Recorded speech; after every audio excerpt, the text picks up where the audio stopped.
Dear students, যে সকল স্টুডেন্টরা 2027 সালে মাধ্যমিক এক্সাম দেবে তাদের জন্য এই অনুপাত সমানুপাত চ্যাপ্টারের এই অঙ্কটি মোস্ট ইম্পর্টেন্ট একটি অঙ্ক হতে চলেছে। অঙ্কটি আমি সলভ করছি। দেখো, যদি a by 1 minus a plus b by 1 minus b plus c by 1 minus c is equal to 1 হয়, তবে 1 by 1 minus a plus 1 by 1 minus b plus 1 by 1 minus c এর মান কত? দেখো, হর এখানেও যা ছিল এখানেও তাই হর আছে।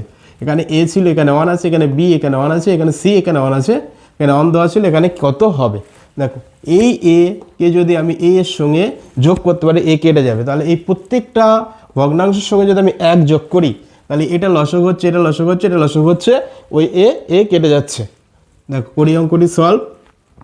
এ by 1 minus a plus 1 equal to আমার কী দেওয়া ছিল, এ পাশে 1, এখানে 1 যোগ করেছি, এখানেও একটা 1 যোগ করব, প্লাস এটা b by 1 minus b plus 1, এখানে 1 যোগ করেছি, এখানেও একটা 1 যোগ করব, plus c by 1 minus c plus 1 plus 1, এ পাশে কত হলো 4।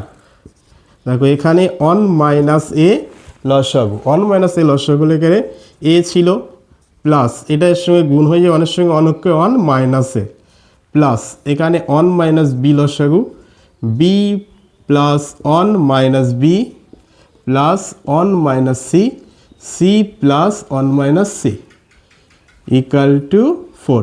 এই সি কেটে গেল, এই বি কেটে গেল, এ কেটে গেল, এখানে পড়ে রইল 1 by 1 minus a, 1 by 1 minus b plus 1 by 1 minus c equal to 4।